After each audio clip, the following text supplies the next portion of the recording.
नमस्कार दोस्तों।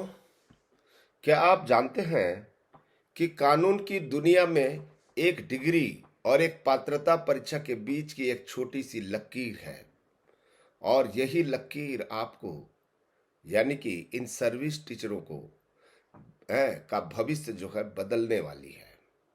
ठीक है।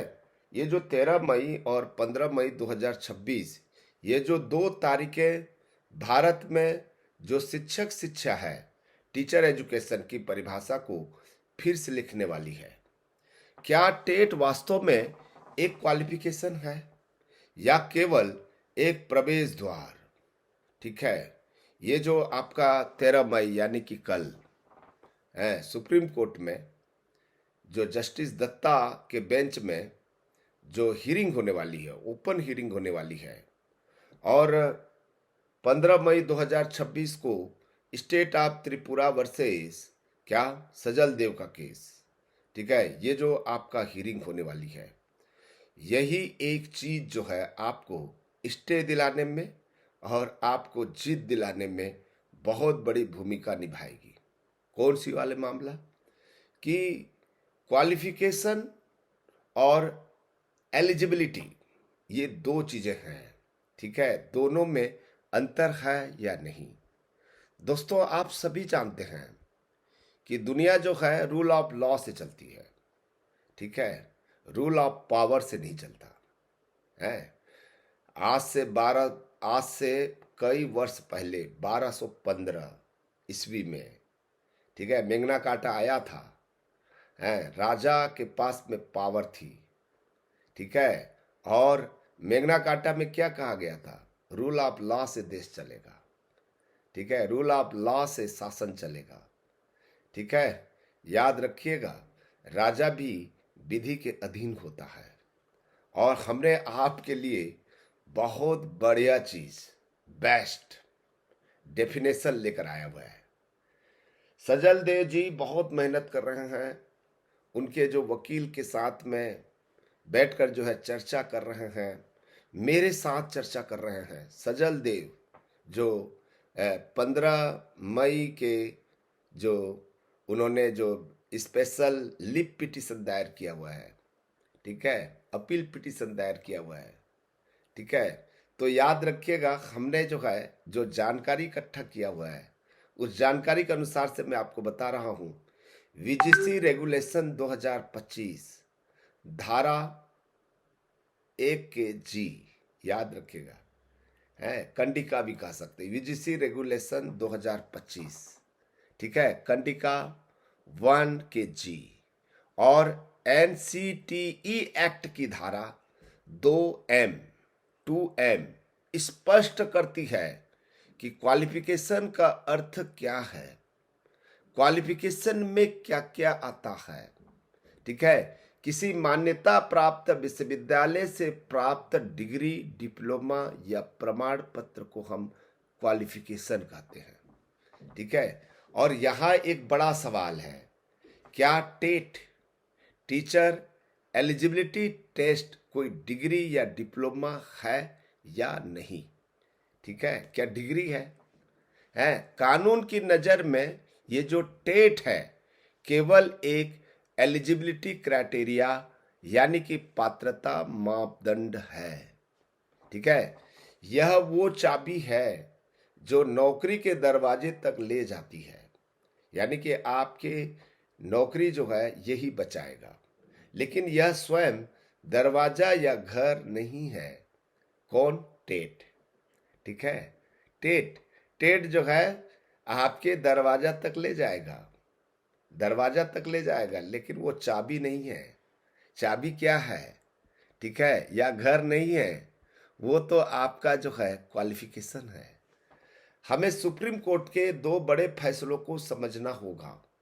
ठीक है। अब जो है दो केसेस हमारे लिए बहुत जबरदस्त है। पहला है सी कुमार पाठक केस। ठीक है। सी कुमार पाठक का मामला है ये। कोर्ट ने माना कि एनसीटी के दिशा निर्देशों के अनुसार टेट अनिवार्य तो है। ठीक है। टेट अनिवार्य तो है, लेकिन भर्ती प्रक्रिया में इसके अंकों को कितना वेटेज देना है यह राज्यों का विवेक है। ठीक है, यानी कि वो वेटेज दिया जाता है, उसमें एक मार्क्स दिया जाता है सिलेक्शन में। ठीक है, एक दूसरा केस है कौशिक दास केस, और ये रिसेंट केस है 4 अप्रैल 2025 को। और जो हमारे जो चीफ जस्टिस थे B.R. गवई साहब ने स्पष्ट किया है कि 18 माह का NIOS या DED, जिसको हम लोग डिप्लोमा कहते हैं, उन लोगों के लिए एक वन टाइम विंडो था, वन टाइम विंडो, जो 10 अगस्त 2017 तक पहले से ही सेवा में थे। ठीक है, ये क्या बोला गया है कि आपको DED और B.Ed करना पड़ेगा भाई। उस केस में ये कभी नहीं कहा कि आपकी क्वालिफिकेशन बढ़ाना है, यानी कि टेट करना है, ये नहीं कहा कि क्वालिफिकेशन बढ़ाना है। कौन सी क्वालिफिकेशन जी? ठीक है, DED और B.Ed।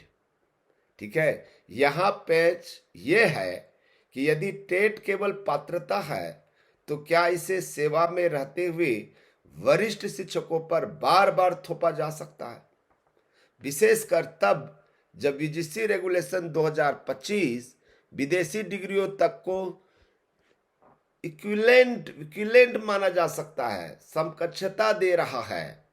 तो हमारे अपने देश के अनुभवी शिक्षकों की डिग्रियों को पात्रता के नाम पर दरकिनार कैसे किया जा सकता है? यहाँ पर अहम प्रश्न ये है। ठीक है, मेरे बात आपको समझ में आ रहा है कि नहीं आ रहा है? क्लियर हो रहा है बात? देखो, मैंने 2 केसेस भी दिया, ठीक है, डेफिनेशन भी दे दिया। अब बात करते हैं 13 मई की रिव्यू पिटीशन और 15 मई की त्रिपुरा राज्य बनाम सजल देव मामले की सुनवाई की। सजल देव जी का तर्क बहुत मजबूत है दोस्तों। वैसे ही यही साइटेशन जो है 13 मई को रिव्यू पिटीशन में भी देना है। टेट कोई पूर्ण शैक्षणिक योग्यता नहीं है, क्योंकि एक राज्य का टेट दूसरे राज्य में मान्य नहीं होता। जबकि त्रिपुरा यूनिवर्सिटी हो या उत्तर प्रदेश के किसी यूनिवर्सिटी हो, लखनऊ यूनिवर्सिटी हो, ठीक है, या छत्तीसगढ़ में रविशंकर शुक्ल यूनिवर्सिटी हो, ठीक है, कि उनकी जो डिग्री है पूरे भारत में मान्य है। ठीक है, लेकिन उत्तर प्रदेश के टेट छत्तीसगढ़ में लागू नहीं होता, या छत्तीसगढ़ का टेट उत्तर प्रदेश या बिहार या झारखंड में लागू नहीं होता है।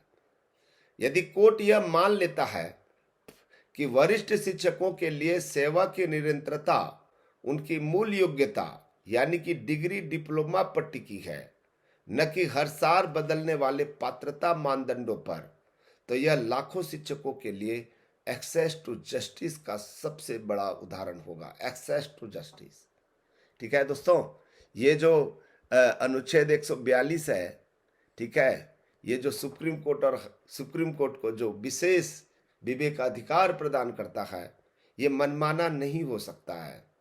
ठीक है, यदि किसी कानून में कोई बात संदिग्ध हो, अस्पष्ट हो, ठीक है, तब ऐसे स्थिति में 142 का प्रयोग किया जा सकता है, उनको सरलीकरण करने के लिए।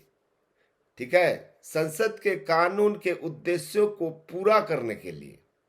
ठीक है, और यहां तो संसद के जो कानून है उस कानून के अस्पष्टता है ही नहीं, संदिग्ध है ही नहीं, उसमें एक्सप्लेनेशन करने की जरूरत ही नहीं है।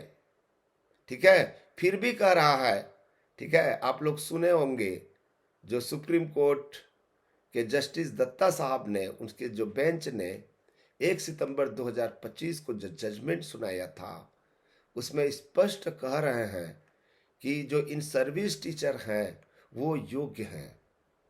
ठीक है, और उनके पढ़ाए हुए स्टूडेंट्स अच्छे मुकाम हासिल किए हैं। ठीक है, और जो मैं निर्णय ले रहा हूं, 142 का प्रयोग कर रहा हूं, वो बहुत कठिन है। ठीक है, बहुत कठिन शब्द का प्रयोग किया, हार्ड शब्द का प्रयोग किया हुआ है।